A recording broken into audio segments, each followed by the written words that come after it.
আপনি গুনাহ করবেন, আল্লাহর কাছে রহমত চাবেন, এটা কখনো সম্ভব না। সালাতুল ইস্তিগফার মূল কথা হলো আল্লাহর কাছে তওবা করা,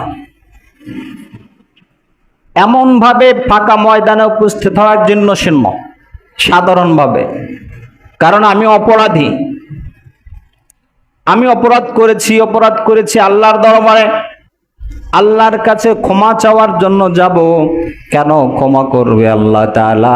এই কারণে ক্ষমা করবে, আল্লাহ আমার অতীতের যা গুনাহ করেছি তওবা করার জন্য এই ফাঁকা ময়দানে এসেছি, যেই জায়গাতে প্রচন্ড রোদ, এই রোদের ভিতরে বসে মাথায় কোনো ছাতা নাই, এত কষ্ট করে ধৈর্য ধারণ করে খুতবা শুনেছি, দোয়া করেছি, একটাই মাত্র চাওয়া আমাদের, আল্লাহ আমাদের গুনাহগুলো মাফ করে সমস্ত প্রাণীকুলকে রহমতের বৃষ্টি দ্বারা তুমি উপকৃত করো, এটাই দরখাস্ত।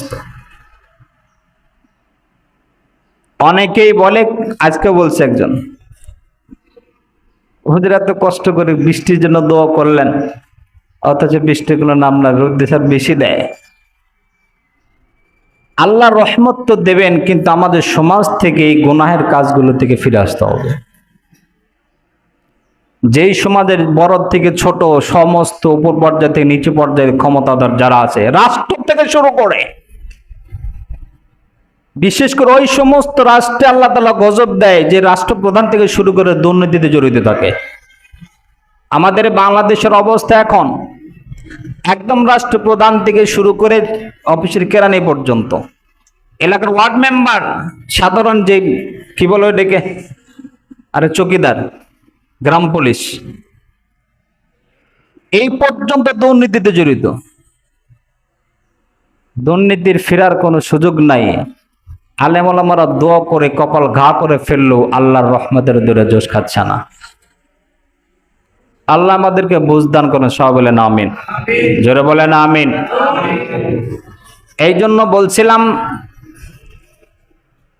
যদি কোনো বান্দা অপরাধ থেকে যদি ফিরে আসে, বান্দার আগের সব গুনাহ আল্লাহ তাআলা মাফ করে দেয়। আল্লাহর পয়গম্বর বলেন, আত্তাইবু আন যামবি কামান লা যামবা লাহু। বান্দা যখন নিজের কৃতকর্মের গুনাহ থেকে তওবা করে, একজন জিনাখোর 100টা খুন করার পরেও খুনিকেও আল্লাহ তাআলা তওবার ওসিলায় মাফ করে দিয়েছেন, সুবহানাল্লাহ, জান্নাতি ঘোষণা করে দিয়েছেন। বনি ইসরাইলের এক যুবক, সবচাইতে বড় সন্ত্রাস, খুনি, অন্যায়ভাবে 99টা খুন করেছে। খুন করার পরে ভিতরে অনুতপ্ত আসছে, হায় আমি যে কিছুদিন দুনিয়ার জমিনে থাকবো, এইখান থেকে আমার তো একদম মৃত্যু হবে। যখন মৃত্যু হবে, মৃত্যুর পরে যে আলেম ওলামাগণ যেই নসিহত করেন, মৃত্যুর পরে জবাব আমাদেরকে আল্লাহর কাছে দিতে হবে কিনা? জোরে বলেন, মৃত্যুর করে হিসাব দিতে হবে কিনা? যুবকের মাথায় চিন্তা, মরণের পর আমার কি হবে, কি হবে? আল্লাহ কি এমন কোন ব্যবস্থা রাখে নাই যেই ব্যবস্থা থেকে তওবা করলে আল্লাহ তাআলা মাফ করে দেবে? এই লোক খোঁজার জন্য, নিজের তওবার রাস্তা খোঁজার জন্য বের হয়েছেন রাস্তা। সামনে একজন পাদ্রীর সাথে দেখা।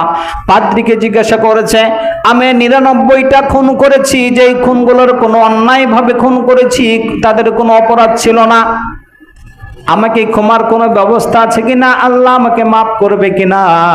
পাদ্রী বলতেছে, না না, এত বড় নাফরমানকে আল্লাহ তাআলা মাফ করবে না। অপরাধ শোনার সাথে সাথে ওই যুবক চিন্তা করছে, 99টা খুন করেছি তো করেছি, আর একটা খুন করে 100টা পূর্ণ করে দেই। পাদ্রীকেও খুন করেছে। হাদিস থেকে বর্ণনা করছে। এরপরে খুন করার পরে ভিতরে ছটফট শুরু হয়ে গেছে, কিভাবে মুক্তি পাবো, মুক্তির রাস্তা খুঁজছেন। সামনের দিকে পথ চলতেছে, পথ চলতে চলতে কিছু মানুষের সাথে দেখা, তাদেরকে বলতেছে, আমি এতগুলো অপরাধ করেছি, মুক্তির কোনো ব্যবস্থা আছে কিনা? ওই লোকগুলো বলে দিচ্ছে, ওই সামনের মহল্লায় আপনি যান, ওই জায়গাতে একজন আল্লাহওয়ালা আছে, ওনার কাছে গেলে অবশ্যই আপনাকে এই গুনাহ থেকে মুক্তির কোনো রাস্তা খুঁজে বের করে দেবে। যুবক রওনা দিয়েছেন, আল্লাহর ওলির সাথে সামনে দেখা। যুবক এবার বলতেছে, আল্লাহওয়ালা আমি 100টা খুন করেছি, খুন করার পরেও আল্লাহর দরবারে যদি মাপ চাই আল্লাহ তাআলা মাফ করবে কিনা? ভাই অপরাধ থেকে মুক্তির কোনো ব্যবস্থা আমার জন্য আছে কিনা?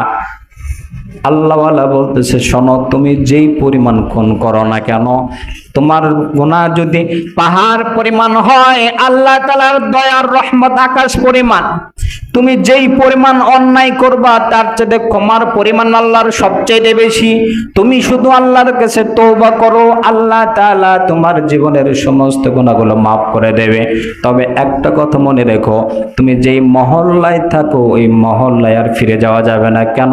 তোমার মহল্লার আশেপাশের মানুষগুলো সকলেই অপরাধী, সকলেই খুন খারাপের সাথে জড়িত। ওইখানে গেলে পরিবেশে তোমাকে আবার খুন করাবে।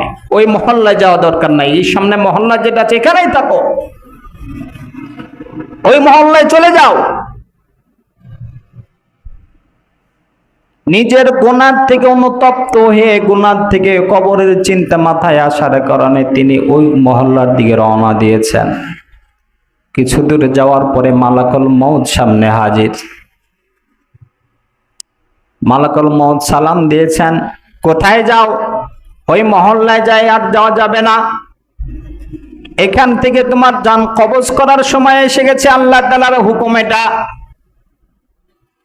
যুবক তারপরে পিছু ছাড়ে নাই, উনি অস্থির হয়ে পড়ে গেছেন। পড়ে যাওয়ার পরে ও হামাগুড়ি দিয়ে 1 থেকে 2 হাত সামনে যাওয়ার পরে মালাকুল মউত রূহটা কবজ করে নিয়ে চলে গেছে। জাহান্নামের ফেরেশতা যারা আছে এরা ওই রূহ নিয়ে টানাটানি, জান্নাতের ফেরেশতারা ওই রূহ নিয়ে টানাটানি। সুবহানাল্লাহ। জাহান্নামী যারা এরা বলতেছে, শোনো, এই যুবক 1টা 2টা নয় 100টা খুন করেছে, সারাটা জীবন গুনার ভিতরে কাটিয়ে দিয়েছে।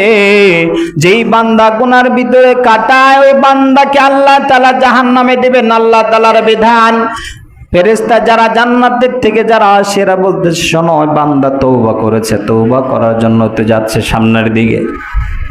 যেহেতু তওবা করেছে, আল্লাহ তাআলা তওবাকারীকে মহব্বত করেন, ভালোবাসেন।